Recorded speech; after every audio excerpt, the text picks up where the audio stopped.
Well, from our perspective, we've had an investment in terms of time and energy in public art going back to the appointment of our first arts officer, which was John Call back in 1989, so 20 years into it at this stage. It's hugely important from the point of view of the quality of life in the county. It's an opportunity to focus an appreciation of specific places, specific communities, and it's important from the point of view of the values of the organisation, because art isn't, in our view, just about producing work in a particular place or as opportunities arise. It's about an appreciation that runs all the way through the organisation. So, for instance, sculpture has been something that we've been very proactive on over the years, but we've also been proactive on music, on literature, on dance, and there's a tradition of valuing creativity, including the arts and including other areas of human endeavour as well in the county, that informs the way that we approach our work as an organisation. We think it's actually fundamental to the way that we do our work.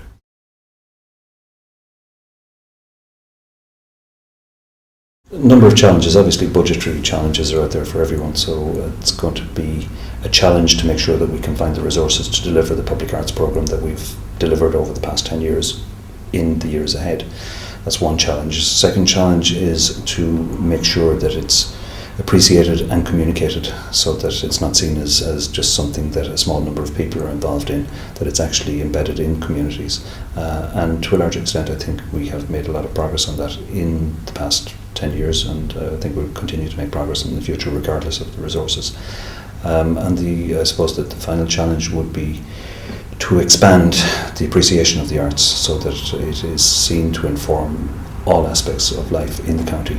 And that's not just from the point of view of trying to promote the arts per se. It's about promoting the idea of the place of the county as a very special place, as a county that encourages and endorses and supports creativity, and that feeds into a quality of life for the people of the county and will be an attraction for people to come visit and stay and invest and progress the county in the future.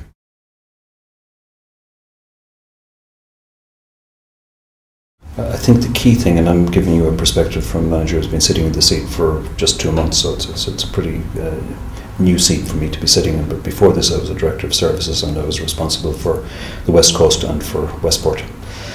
And before that, my background is as an architect. And I think one of the things that we would say is most fundamentally important to the way the public arts are delivered in this county, and I can't speak for any other county, but in Mayo, is that it has become embedded throughout the organisation.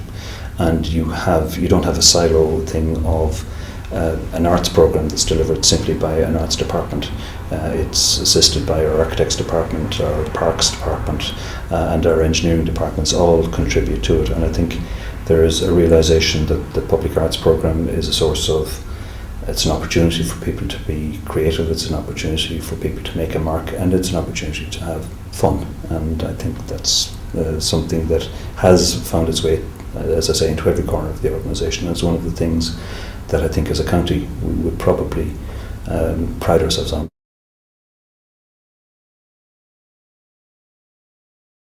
It's extremely important. I think spirit of place is something that is going to be more important as time goes on, as the world becomes more globalised and more digitised. I think the actual essence of a place and the expression of that essence is really, really important. It's important to the community, and it's important to the county, and it's important to the commerce of the county in the future as well. So that's one of the projects, for instance, that we would have been involved in back in the early 90s, would have been the North Mayo Sculpture Trail. And excuse me, following on from that, from about 2002, we've done 4 projects with Travis Price on the North Mayo coast, which are all about interpretation of culture and expression of place.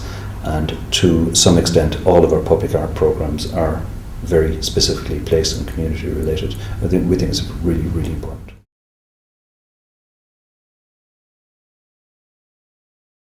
It would be kind of invidious to pick out one above many. But I suppose if you just look at the kind of work that would interest me as an architect, obviously people like Frank Lloyd Wright, Falling Water would have been one of the buildings that would have been a seminal influence in my kind of training phase.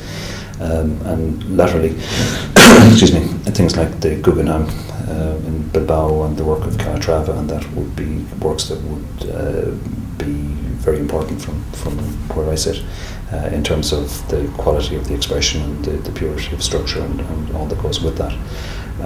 In terms of Mayo and arts as such, one of the projects that would have caught my attention as a student was Christo's running fence, which made a huge impression in terms of landscape and response to place, and also the fact that it was temporary and left no mark when it was finished. It was just after a photographic record. Around the county we have a long tradition, as I've said, 20 years of making public art. If you were to ask to pick a favourite, let's not say a favourite, one that would spring to mind would be, say, The Flyer in Bohola by Tim Morris, which really gets at the essence of what it was to be from a small village and have your people scattered all over the globe, and that sense of scattering is very important in Mayo. And again, if you look at the work that's been done recently in terms of sculpture, the Dunamo piece by Travis Price, which is essentially celebrating a blowhole and allowing people to experience nature in a very, very powerful and fundamental way, would be, if I was to advise people or ask people to go visit one piece, I think that's the one.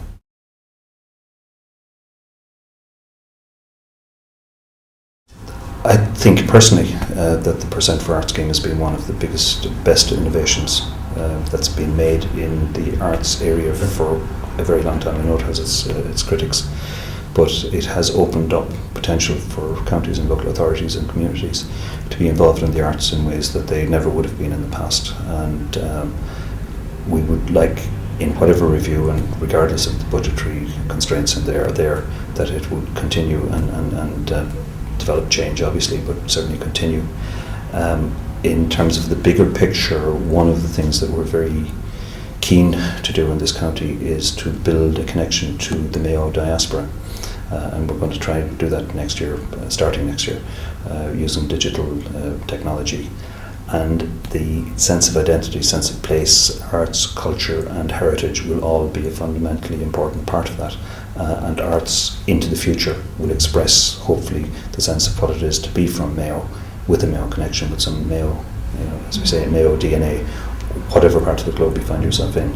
And we'd like to think that the public arts programme will inform that sense of Mayo and appreciation of place, and it's really important that it continues.